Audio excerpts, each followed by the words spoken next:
Epiphany. Life was good. The kids were thriving, Megan was happy and involved in the community, and their income was better than it had ever been.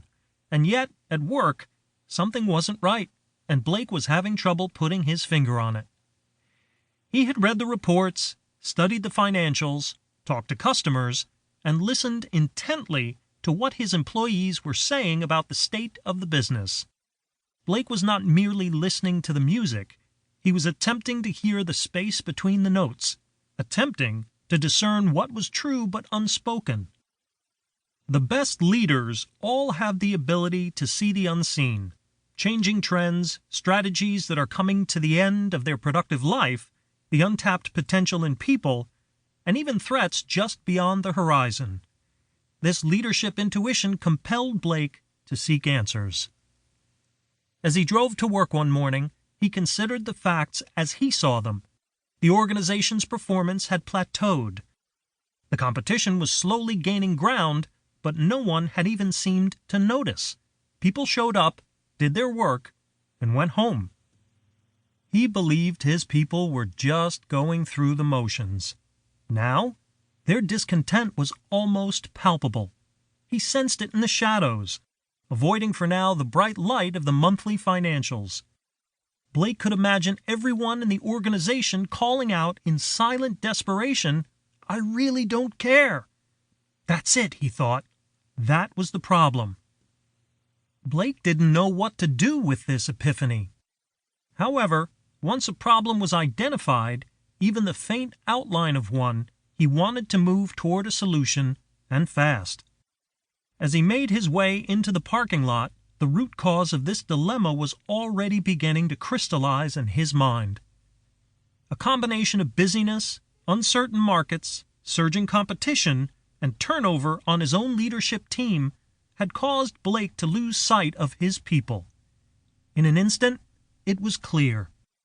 Their current reality and the malaise that had now overcome his organization was a direct consequence of his choices as a leader.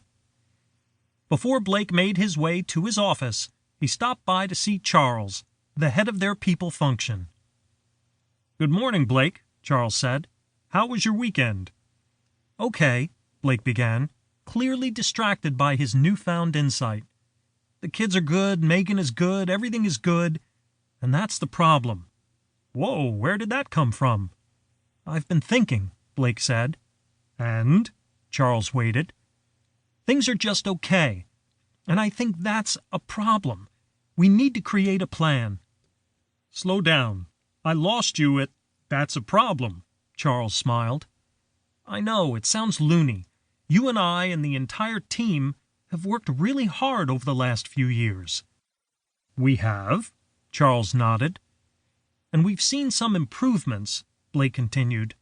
"But I'm not convinced—" His voice trailed off. "Convinced of what?" Charles asked. "Let me ask you a question," Blake said. "Okay, shoot." "Are you happy at work? Are you fully engaged?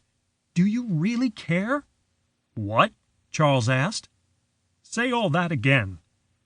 "Are you really happy at work?" "What does that have to do with anything?" Charles asked.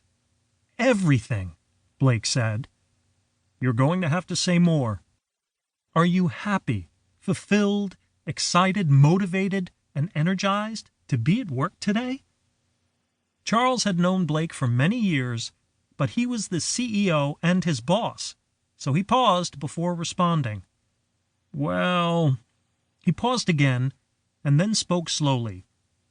"Blake, you are setting the bar really, really high. I am thankful to have a job.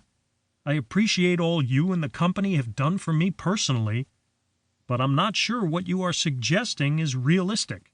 It is just a job." "That's it!" Blake exclaimed. "You just articulated what I've been feeling. I think that's our problem." "I didn't know we had a problem," Charles said. "It's a huge problem. If leaders feel this way, what about the people building our products and serving our customers? How do they feel? Do they see their work as just a job, too?"